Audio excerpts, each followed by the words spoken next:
Hola Nata, qué dicha estar aquí otra vez en este espacio. La verdad, para mí me encantó el pasado y esta frase magistral, esta frase espectacular que nos ha dado el doctor Obirne, cómo vivir para no enfermar.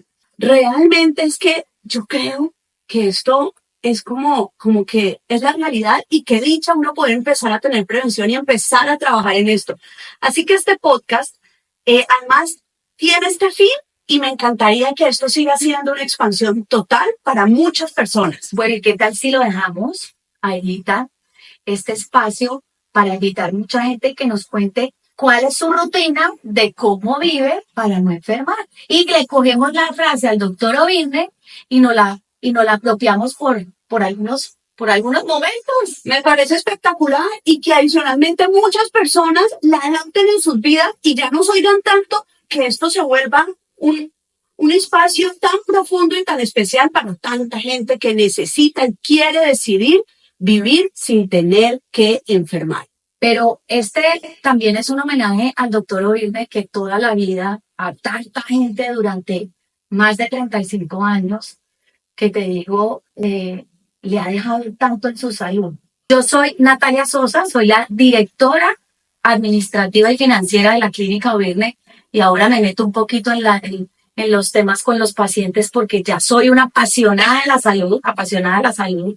Y hoy voy a presentar también a Aida. Yo soy Aida Velasco, mentora de bienestar. Trabajo en ayudar a encontrar todas esas emociones, dolores, memorias y raíces que muchas veces nos impiden conectar con esa felicidad o esa paz o eso que estamos hablando ahora que todos tanto añoramos, pero que al final es una decisión constante. Y conocer al doctor Obirne y trabajar de la mano con la clínica y conocer tanto de todo esto me ha llevado pues también a apasionarme en todo este tema de cómo apoyar cuando las personas también tienen enfermedad, cómo poder transformar y encontrar que todo está integrado.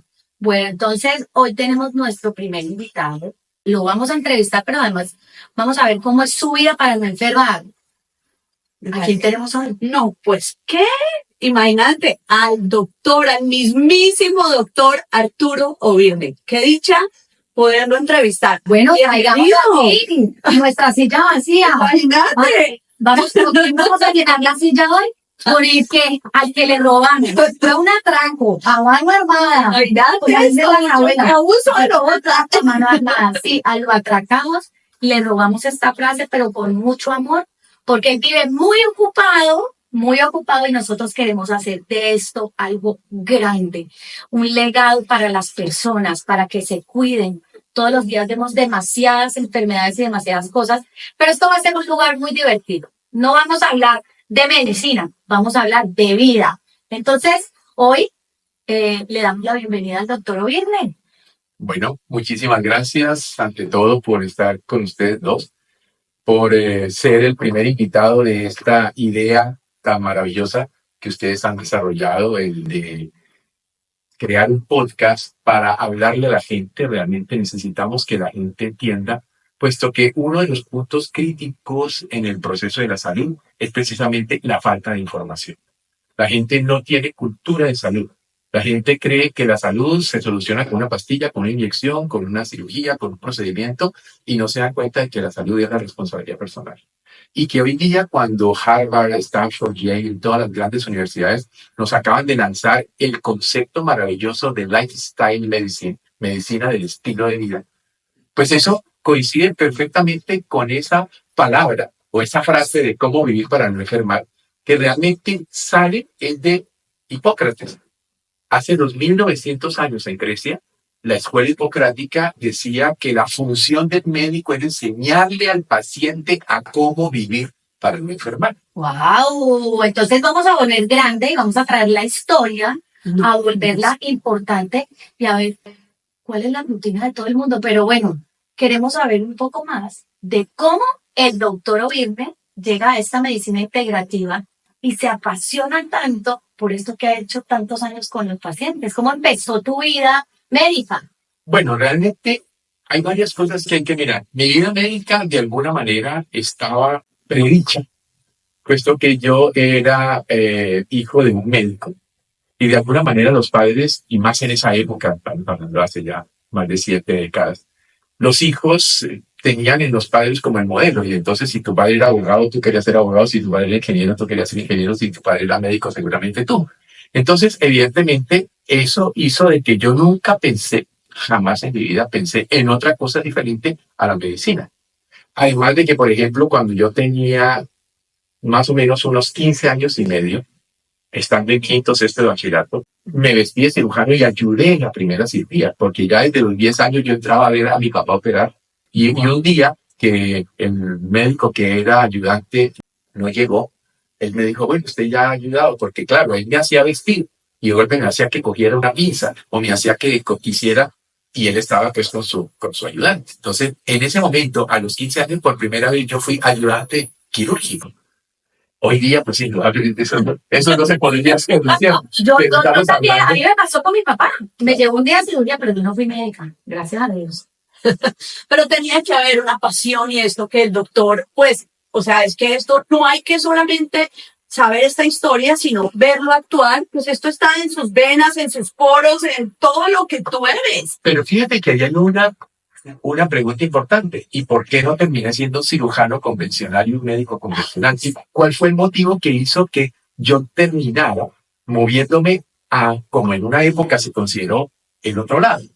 Incluso yo recuerdo muy bien cuando yo llego de Europa, de aprender pues muchas de estas cosas, el comentario de los médicos, colegas, amigos de mi papá era, pobrecito Arturo, porque Arturo se llamaba también mi padre, pobrecito Arturo que el hijo se le chifló. Que más o menos veía. Claro, la idea de ellos, de los Claro. médicos, compañeros de mi padre, este tipo llegó con agüitas y agujitas. ¿Esto qué Claro, es? sí, antes ser médico integrativo era muy No, eso, a mí me tocó la época de Bárbaras Naciones donde se nos atacaba despiadadamente y donde se pensaba que yo me había chiflado. Claro. Pero claro, porque yo hice el cambio de decisión radicó en mi propia vida. Porque resulta que yo fui asmático desde que yo me recuerdo.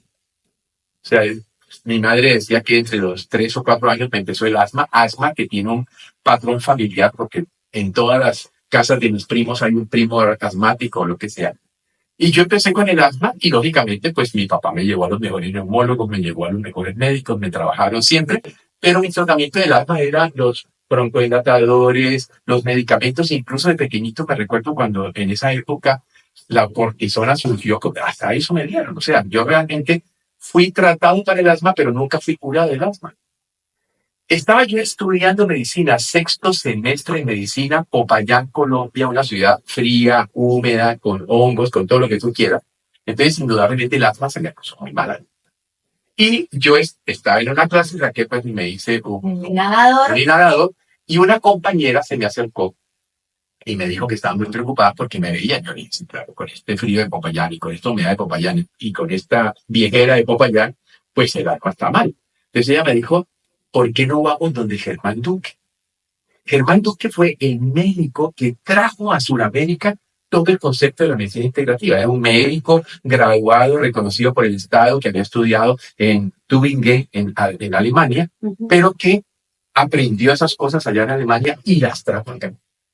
Yo al principio le contesté, ¿tú crees que con agüitas y agujitas me van a curar el asma? Me van a curar el asma que no me pudo curar los neumólogos de Cali, no. Y ella insistía y yo callado, hasta que un día le dije, bueno, vamos. Entonces fuimos a un sitio que se llamaba Los Robles, una clínica campestre a las afueras de Popayán, y ahí conocí a Germán.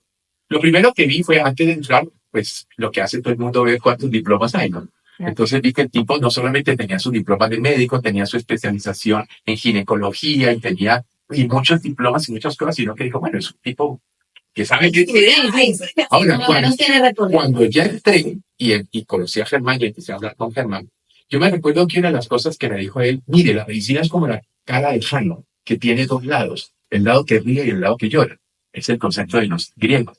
Él me decía, nosotros en medicina solo conocemos un lado de la cara, que es el lado de las farmacéuticas y el lado de la medicina quirúrgica y farmacéutica. Pero resulta que hay otro lado que no nos enseñaron nunca en la universidad, que es el lado de la alimentación, del estilo de vida, de la parte mental. ¿Y hace cuántos años? Por favor, yo estaba en ese momento en sexto semestre de medicina, por lo tanto eso puede tener como 50 años. Imagínate. Porque no me empiece a hacer las cosas. Entonces es bien interesante. ¿Por qué? Por la razón de que llego yo a donde Germán me muestra que hay otro concepto y arranco yo con cosas que no tenían nada que ver con lo que hasta ese momento había sido mi tratamiento médico, que era fundamentalmente fármaco. Él me llama la atención en el sentido de que yo no como vegetales, de que yo tengo una dieta demasiado cargada en carbohidratos y azúcares, que como únicamente carne roja, y empieza a moverme. De hecho, yo fui 25 años vegetariano después de eso. Hoy día soy una persona que consumo pescado, fundamentalmente y pollo orgánico en algunas oportunidades. No como carne roja ni mucho menos cerdo, pero básicamente el punto clave fue lo que ocurrió. Yo había sido tratado durante toda mi vida de asma bronquial, ya era un muchacho que estaba en sexto semestre de medicina, y en 6 meses, un poquito más, un poquito menos, el asma desaparece. Entonces para mí es como un baldado de agua fría en la cara, porque yo digo, ¿qué es esto? O sea, llevo yo 18 años usando fármacos, yendo donde los neumólogos, haciendo un tratamiento para esa asma constitucional familiar que yo tengo, y este hombre hace otras cosas que no incluye ninguno de los broncohilatadores, ni ninguna de las cosas, ni los antialérgicos, ni nada, y el asma desaparece. Y yo voy a contar otra historia también. A mí se me quita el asma cuando conozco al doctor Whitney. Entonces tenemos ahí una conexión energética de vida, porque a mí se me quita el asma, que también sufrí mucho cuando conozco al doctor Whitney. Entonces, bueno, ahora vamos a seguir con nuestras preguntas de rutina. Bueno, pues ahí siguiendo un poco en esta misma línea, ¿qué motivó tu corazón para realmente listo, ya sabemos que el asma y toda esta situación y todo esto, pero tu camino te llevó porque solo con verte, además porque pues realmente es que uno solamente viéndolo y conversando un momentico, ve que es un hombre en todo sentido, pues demasiado completo y demasiado amoroso y demasiado entregado a sus pacientes, a su trabajo, a su medicina. A mí me encantaría, ahí cómo hiciste ese switch, empezaste ya, o sea, ya decidiste hacer estudiar todo esto y meterte, y pues hoy todos lo vemos, pero realmente a mí sí me gustaría conocer un poquito más qué pasó después. No, lo que indudablemente pasó allí fue una situación realmente muy compleja, porque primero que todo yo, ¿qué hago? A partir de que me estoy haciendo el tratamiento, pues yo todos los sábados me iba para Los Robles a estar con Germán y a verlo trabajar. Y en esa época llegaban buses de pacientes de todas partes de Colombia. O sea, era desde las 4 de la mañana hasta las 8 de la noche sin parar. Como un brum, como el gurú, como el que le fila. Claro, y hacían fila porque realmente en ese momento, digámoslo así, era el primer médico en Colombia que estaba ofreciendo una alternativa distinta. Por lo tanto, gente de todas partes de Colombia y del exterior venía a ver qué pasaba. Y entonces yo tuve la oportunidad, a partir de ese momento, sexto semestre de medicina, hasta que terminé, o sea, 3, casi 4 años, de todos los fines de semana que me fue posible estar allá viéndolo trabajar. Después de un tiempo incluso, ese fue un dato muy interesante, porque yo tenía muy buena experiencia quirúrgica y todo por las cosas que había aprendido mi papá, y entre otras de ginecología. Entonces resulta que había una señora para que le hiciera una terapia ginecológica. Y entonces yo me senté allí a esperar a que él llegara para hacerle la terapia ginecológica, pero no llegaba porque estaba con otro paciente. Y estaba allí la enfermera más importante que tenía, y yo llegué y le dije, ella me había cogido como mucho cariño a mí, porque además veía que yo era muy metelón y preguntaba y todo. Entonces le dije yo, ¿será una terapia? Y me dijo la enfermera, háganlo. Entonces yo me senté y me puse los guantes y todo, y empecé a hacer la terapia ginecológica. Y yo estaba haciendo la terapia y hablando de la paciente, toda la cosa tal. Pero yo no me había dado cuenta de que ya Germán había llegado y estaba allí parado detrás mío, mirando así. Pero yo no me di cuenta. Cuando ya terminé y la ve y todo, y le dije a la señora, bueno, listo, ya está. Entonces llegó él y me dijo, estuvo muy bien hecho. Y entonces, a partir de ese momento, él me tuvo confianza para en muchos momentos decirme, ve ya al paciente tal cosa de... Entonces yo iba aprendiendo con él, al punto que cuando yo me gradué médico, pues yo ya no pensaba en cirugía. Yo ya pensaba en esto, y Germán le da una serie de esquelas, una serie de carticas para algo que fue muy complejo, porque entonces en ese momento toda mi familia, exceptuando una de mis hermanas, toda mi familia estaba en contra mía, de cómo yo no iba a ser cirujano, cómo me iba a dedicar a una cosa loca de agüitas y agujitas y cosas así. Y bueno, yo, contra viento y marea, sigo mi camino. Allí tengo la oportunidad de conocer al doctor Requebec, al doctor Franz Hofer, y yo realmente con la poquita plata, que yo por eso quiero tanto a Requebec, ¿no? Porque una vez él llega y se queda mirándome y me dice, ¿usted se está alimentando bien? Entonces yo le dije, doctor Requebec, yo no puedo comer sino una sola vez al día porque no tengo dinero para comer. Y entonces llega él y llega él y me dice,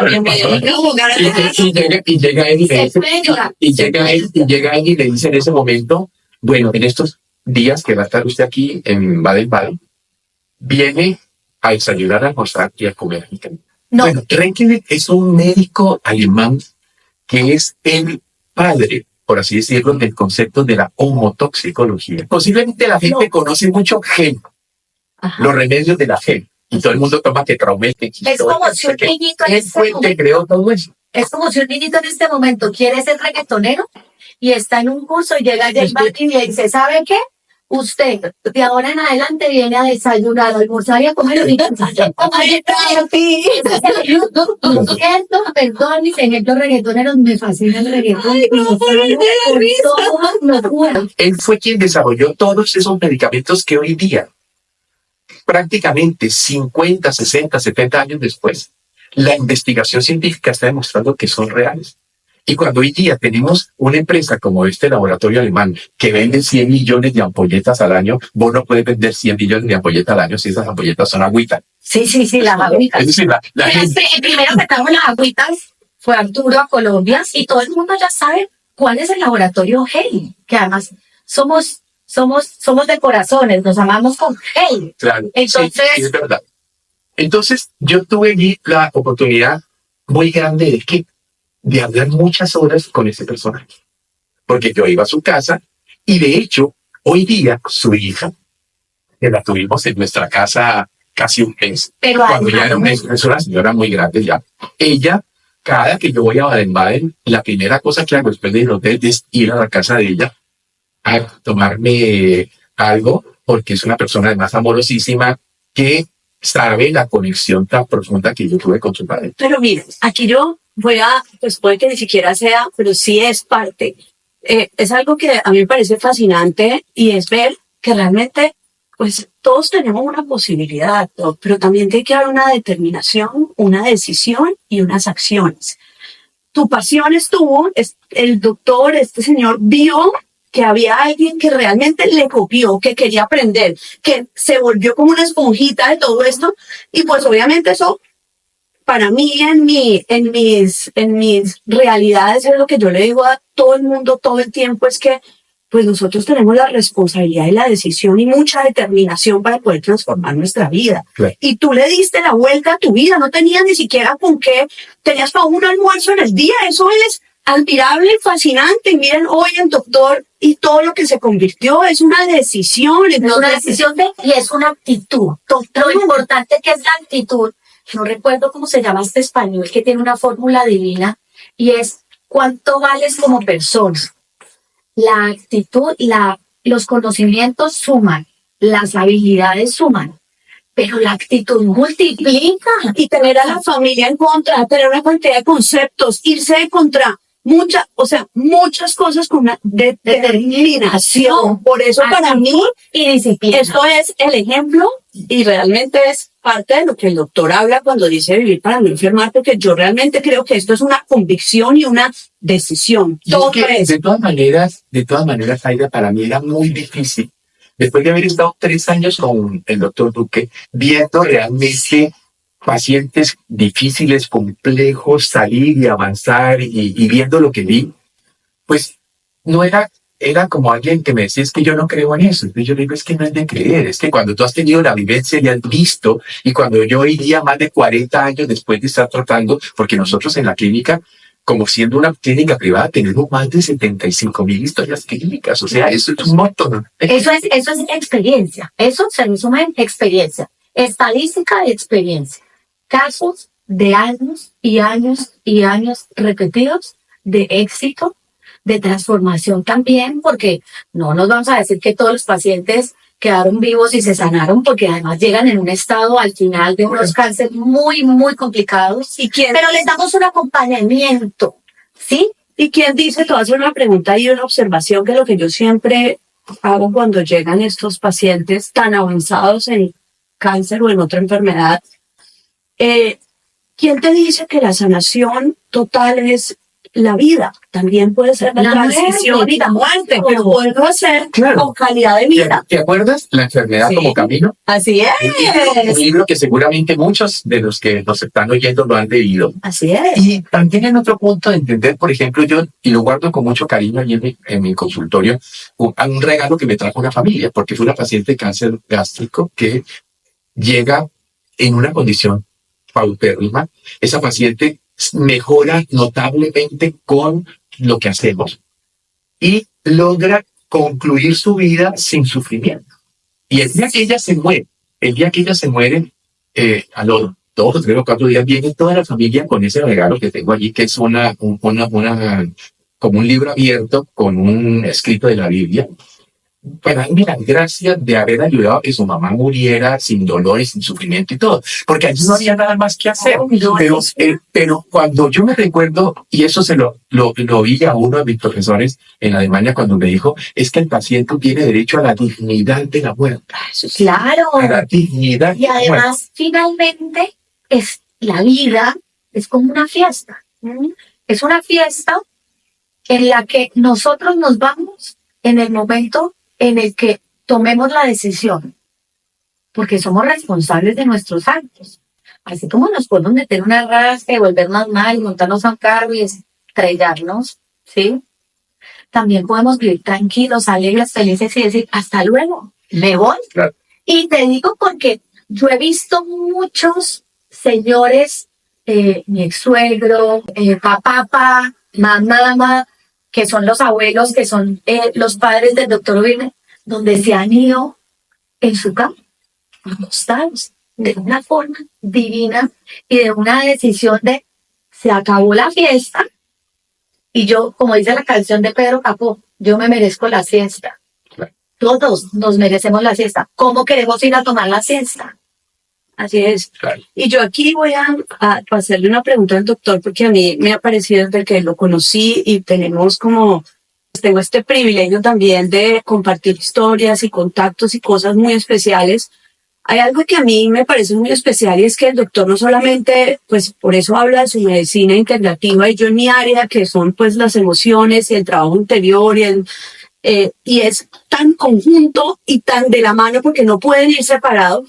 Pues a mí me parece fascinante cómo el doctor habla por horas con los pacientes, no solamente de su historia clínica, sino también de su vida, de todo, para poder entender cómo esa completud que tiene una persona y todo lo que somos como seres integrales. Y nosotros hemos tenido conversaciones con esto, pero me encantaría, Doc, que nos dieras un poco más y que le dieras a la gente todo este privilegio de conocer esto, que es como todo esto que tú haces alrededor de un ser, de una persona. Miren, el problema grande de la medicina y el problema grande del modelo de salud es la medicalización. Ajá. O sea, nosotros venimos, la medicina occidental viene de Hipócrates, viene de la medicina griega, que es la que da origen a lo que es la medicina occidental. Pero en 1910, el informe Flexner, patrocinado por la Rockefeller, lo que hizo fue cambiar el modelo médico, diciendo que la única posibilidad de atender y la única posibilidad de solución para un paciente eran los fármacos. Claro, la industria farmacéutica entonces florece con un poder inmenso. Pero cuando yo les puedo decir, y cualquier colega no me va a decir que esto es verdad, más del 60% de los fármacos que utilizamos no curan nada. Ninguna hipertensiva te cura la hipertensión. te la controla y es muy importante y el paciente se lo tiene que tomar. Perfecto, pero entonces ahí viene el punto, es que estamos en una medicina que trabaja sobre la enfermedad y no sobre la salud. Y claro, lo que tenemos que entender, por favor, compréndalo, es que la enfermedad es un negocio para la farmacéutica, y no solo para las farmacéuticas, para los equipos de aparatos, los rayos X, las resonancias, o sea, todo el millonario baile que se mueve alrededor de un enfermo es impresionante. Entonces, cuando llega y retorna la medicina naturista en el centro de Europa, lo que es Austria, Alemania, toda esta Suiza, estos centros, y empiezan con el concepto naturopático a entender de que nos vamos a caminar al bosque, que vamos a abrazar los árboles, que vamos a caminar descalzos, que vamos a hacer dieta basada en plantas. Cuando hoy la Universidad de Harvard dice que la base de la alimentación debe ser un 60% de alimentos basados en derivados de plantas, pues vemos que esa gente hace 70, 80 años en Europa no estaba tan equivocados. Entonces, van haciendo este movimiento orientado es a cómo vivir para no enfermar. Orientado es a que la idea es que el médico no es la persona que trata la enfermedad. Hay que tratarla cuando ya la enfermedad está. Sino que el médico es la persona que te educa en cómo tú asumes tu propia vida para poder estar saludable. Y yo creo que ese movimiento ha crecido. Ese movimiento de médicos integrativos y de la gente también. Yo digo que hasta se ha vuelto moda. O no sé si es por la edad que tenemos, que ya somos mayores de 40. Entonces, ya nos empezamos, que nos da por correr, que nos da por hacer ejercicio, porque a muchos, yo digo, mucha gente de la que yo conozco, nos dio por hacer deporte extremo, de maratones y todo después de los 40. Y entonces le dio una corriente saludable que se ha puesto de moda y está creciendo, y lo que queremos es que crezca más, que esta corriente saludable crezca más. Y no solamente desde la medicina integrativa y eso, sino desde las emociones, desde cómo voy a mi aliado coach emocional a que me saque lo que no me quiero decir a mí, que a mi Aida me saca el demonio. A veces no la dejo, pero a veces me saca lo que no me quiero decir a mí misma. Todos nos ayuda y a todos nuestros pacientes les ayuda eso. Pero este podcast y este espacio que tenemos aquí, lo más importante ahora es que ahora sí lleguemos al grano. Ya el doctor Ovilne nos comparte su vida, nos comparte su medicina, y ahora queremos hacerlo como vamos a hacerlo de ahora en adelante. Claro. ¿Qué hace el doctor Ovilne en su día a día cuando se levanta, que come? ¿Cómo vive el doctor Ovilne para no enfermar? Cuéntenos, doctor Ovilne, ¿cómo vive para no enfermar? Bueno, no quiere decir que necesariamente no voy a tener algún día una enfermedad, pero yo soy una persona de 74 años, por lo tanto, estoy muy bien para mi edad. Y yo puedo decir que estoy muy bien porque hace pocos meses tuvimos la reunión de 50 años de graduados del colegio, y muchos de mis compañeros ya se habían ido, es decir, ya se habían muerto, y muchos están diabéticos, hipertensos, etc. Incluso tengo uno muy cercano que acaba de desarrollar un cáncer importante. O sea, entonces cuando yo veo y comparo y veo que de todo este grupo, por ejemplo, ninguno está haciendo de todo. Entonces es cuando uno se pregunta, ¿y qué pasa? Yo, por ejemplo, tengo un profesor que va a las 6 de la mañana, a las 5:30 de la mañana, saco las piezas, los cauchitos, las bandas, todo, preparo todo. A las 6 de la mañana llega él, y de 6 a 7 hago con mi profesor un trabajo completo.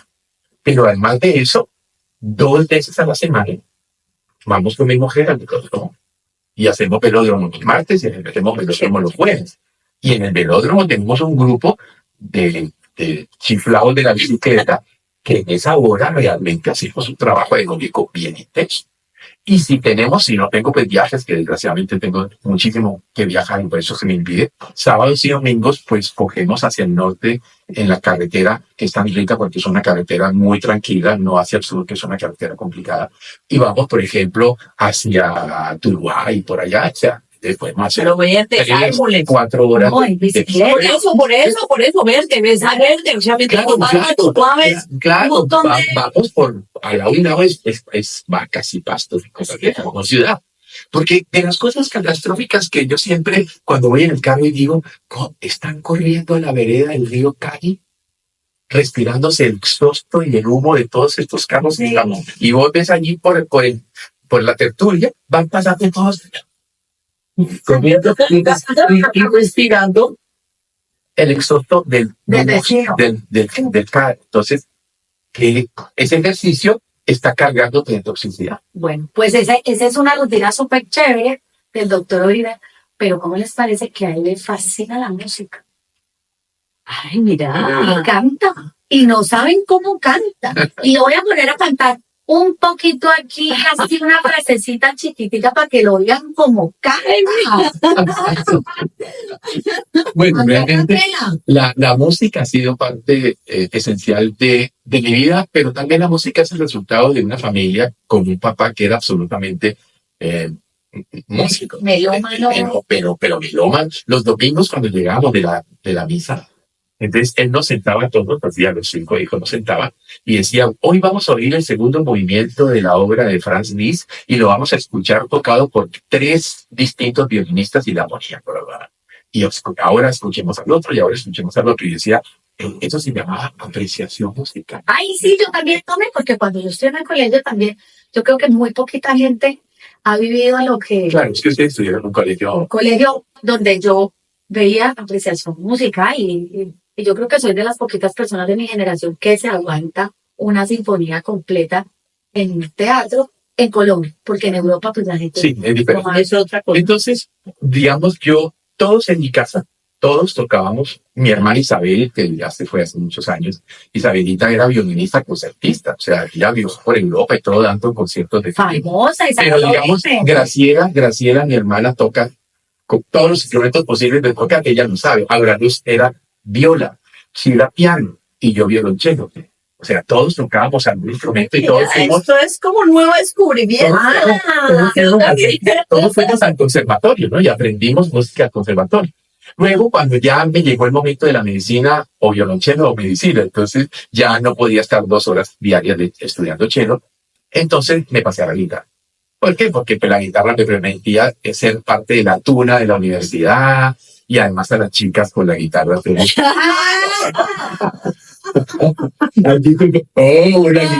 guitarra y la canción. Me enamora, no sé, decime vos a todo me enamora cantando. Ay, pues.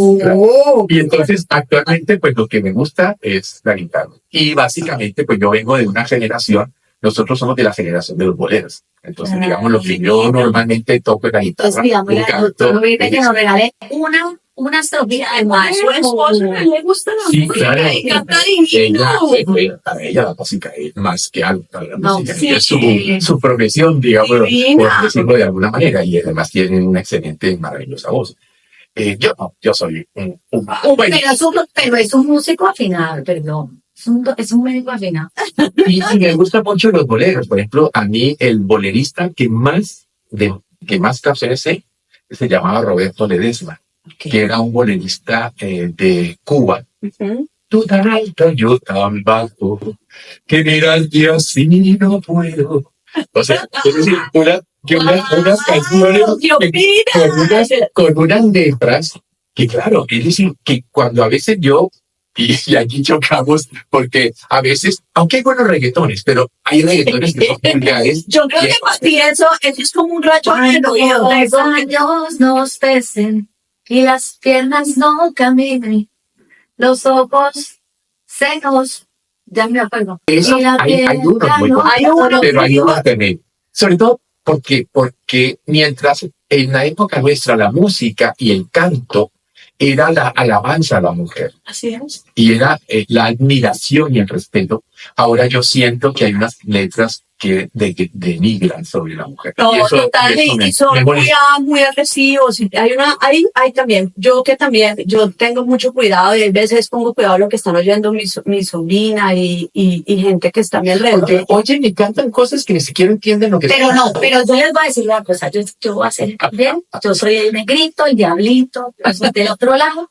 Hay reggaetones muy pesados, sí, ya excesivos, Pero hay canciones antiguas también que hablaban de una... no, y de la tragedia del dolor. Cóncavo y convexo, así es nuestro amor. El sexo. Claro, pero ojo, porque allí ya estamos en la transición entre el bolero clásico cubano, mexicano, colombiano, el bolero clásico, porque cuando tú oyes, por ejemplo, hay unos boleros de autores colombianos maravillosos, El Camino de la Vida. No, amo.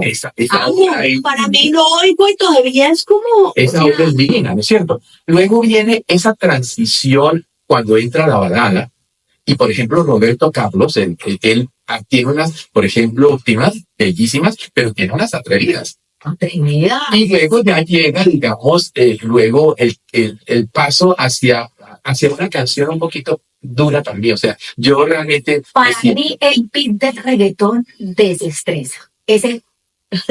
Sí, puede ser. Pues mira, a mí me fascina la música y yo muchas veces no tengo ni idea de cantar, pero canto porque no me importa me oigo yo y oiré mi desintonación o lo que sea, pero muchas veces me desestreso cantando y poniendo, y no tiene que ser música siempre tan bonita. Hay veces también me pillo cantando canciones que también tienen este dolor que a veces es sensato. Que nos tocó a nosotras que era colección de total. Porque aquí en la historia viene la ranchera mexicana, que es una transición entre lo que podría ser el bolero hacia una música muy con todo el respeto, lógicamente, muy hacia la idiosincrasia machista del mexicano. Y también la mujer defendiéndose, rata inmunda.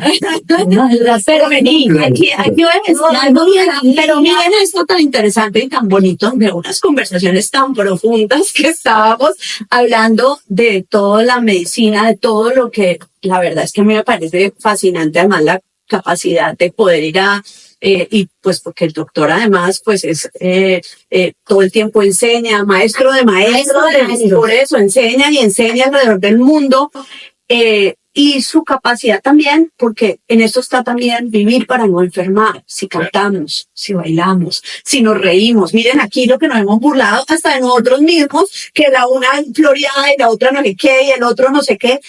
Esa es la vida, o sea, eso es, yo cuando vengo aquí y lo veo, pues no podría pasar por su lado y no darle un abrazo y no de sonreír, pues eso es como qué lindo que la vida y vivir para no enfermar también se trata de sonreír, de abrazar, de cantar, de agradecer. Pero sabes que ahora que tú lo estás diciendo tan maravillosamente, entiendo que uno de los grandes problemas que tenemos es que somos una sociedad espiritualmente empobrecida. Sí.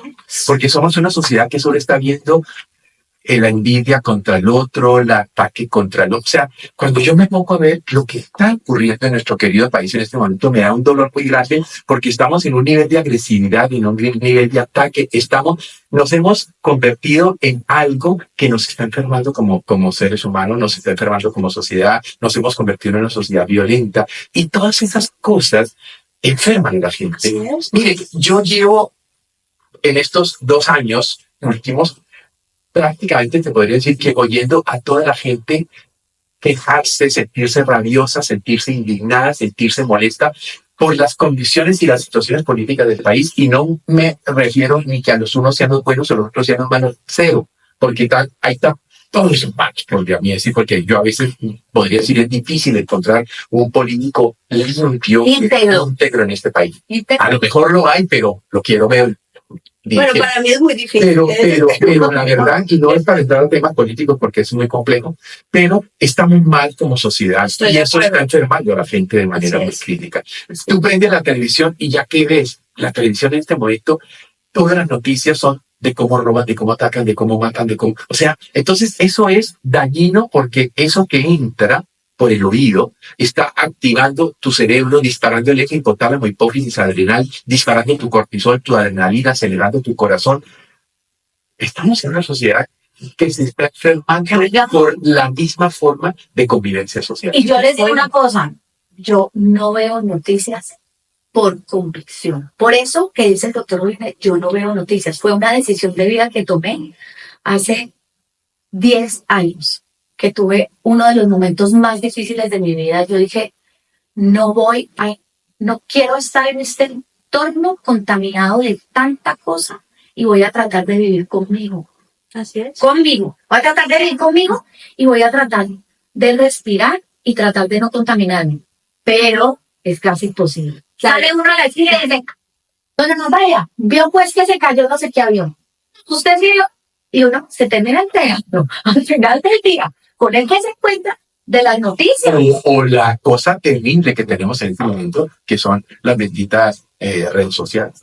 Porque tristemente algo que podía ser extremadamente beneficioso y que de hecho hay muchas cosas maravillosamente buenas en redes sociales. También hay basura terrible y también hay malintención. Porque cuando una persona sube a una red social algo sabiendo que es una mentira o lo hace para hacer daño, esa persona es una persona que está pasando su patología al resto de la población, y el tonto que mira y él mismo la comparte, pues entonces le está magnificando su patología. Estoy de acuerdo contigo, yo también soy como Nati, yo no veo noticias y trato de estar, pero realmente también voy a ir a un punto, como en todo, como en las religiones, como en la política, pues yo tengo a alguien que amo mucho en mi familia que está dedicado a temas políticos, por convicción, por amor, por decisión, porque esa es su vida, y simplemente lo traigo aquí porque yo creo que todos desde donde ejecutemos y la vida que decidamos llevar, porque yo también creo que moverse en ese mundo y ver es muy complicado. Entonces yo también creo que para mí en todo, hasta el concepto religioso, en todas las cosas, es como vos puedes mantenerte en tus valores, en tu integridad, en cómo no enfermar en un mundo donde moverse es tan complicado, y realmente tomar una convicción de corazón de hacer todo para poder vivir desde un lugar en donde no haya este señalamiento, este juicio, porque haces, porque no haces, porque vivís por tu decisión, cualquiera que sea. Pues, ¿cómo les parece que yo les quiero contar algo? Este fin de semana que pasó, estuve en el concierto de Maluma con mis hijos, porque mis hijos son reggaetoneros, yo por eso soy una apasionada del reggaetón, y vuelvo y traigo el reggaetón, porque yo sí quiero dar un reconocimiento a un cantante de reggaetón que ha pasado por tantas cosas y por tantos momentos y por tantas pasos de su vida, facetas, y el mensaje que le dejó a los jóvenes, miren, se me aguaron los ojos en el concierto de Maluma, lo amo, es mi ídolo más grande hoy, porque les dio un mensaje a los jóvenes de no le crean a las redes sociales. Y le dio un mensaje de amor a su señora. Desde el corazón le cantó a los ojos diciéndole que la amaba. Qué tan sanador es cuando tú le dices a la persona que amas a los ojos que la amas. Le da seguridad, le da energía, le da salud. Está en un crecimiento. Y miren lo lindo que es empezar a madurar espiritualmente. Sí. Es un hombre que ha madurado espiritualmente y no hay de cantar reggaetón. Y eso no quiere decir que es una mala persona.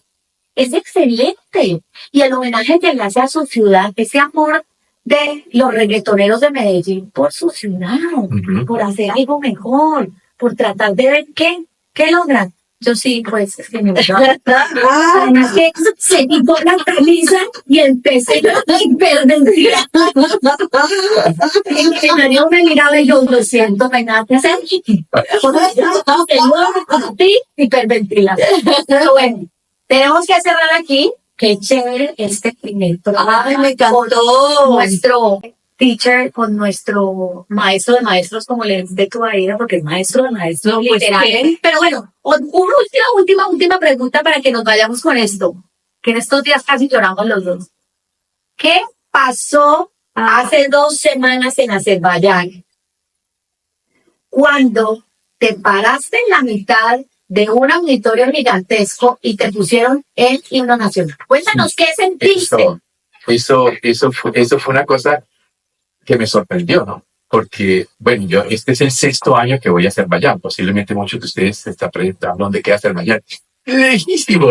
hay que hacer 21 horas de avión para llegar a Azerbaiyán, porque sales Cali, Bogotá, Estambul, Bakú, 21 horas de avión. Y después en este sexto año ya tuvimos la entrada directamente a la Universidad Médica de Azerbaiyán, porque curiosamente es una universidad solo de medicina, con 7.000 estudiantes. Y entonces ya la entrada a todo este concepto de la medicina integrativa, etcétera. Y el día pues de la cuestión allí que hace la presentación, pues la jefe encargada de los negocios educativos internacionales con las otras universidades, yo iba a nombre pues de la Universidad Javeriana como profesor de la Javeriana. Entonces, bueno, nos paramos todos y el himno de Azerbaiyán y todo, ya pues cantando el himno de Azerbaiyán. Escucha, termina el himno de Azerbaiyán y empieza y bueno, pucha. Y a mí se me hizo una cosa aquí, que se me iban a salir las lágrimas. Y eso llegó gente. Y yo dije, ¿cómo voy a llorar? Yo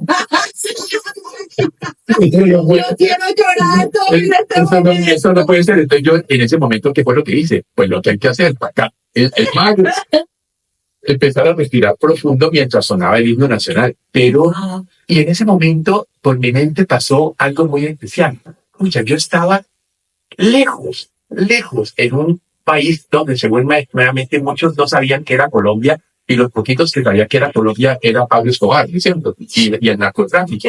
Y de golpe estar allí representando mi país en una cosa de que yo llegaba a enseñar a la universidad y estaba haciendo las conferencias en los departamentos y todo, y que sonaba el himno nacional. Entonces me acordaba, por ejemplo, la emoción que deben sentir los deportistas cuando se exponen una medalla y suena el himno nacional, o tantas cosas de personas que en Colombia somos buenos e intentamos hacerlo bien. Y por eso fue muy bonito. ¡Hermoso! Casi, o sea, faltó poquito para no llorar. Si no respiro profundamente y digo, no puedo hacer show aquí delante de todo. Porque yo también lloro. Si hace pobre y yo podría obligar porque yo lloro también. Creo que en la vida pasada yo era de esos velorios que eran las lloronas. Sí. Me contrataban, pero bueno, qué chévere, me encanta este espacio. Aida y yo vamos a seguir trayendo gente para preguntarles lo que nos ha enseñado el doctor Ovide, cómo vivir para no enfermar. Espectacular. Muchas gracias. Además, pues para mí es un honor que Nati me invite a acompañarle y crear este espacio tan lindo. Y adicionalmente, pues tener el honor de estar con este personaje tan bonito. Miren, hasta hoy yo también, que ya lo conozco hace un tiempo, pues también conocí nuevas cositas que me parecieron espectaculares. Muchas gracias. Muchas gracias. Gracias, Dios.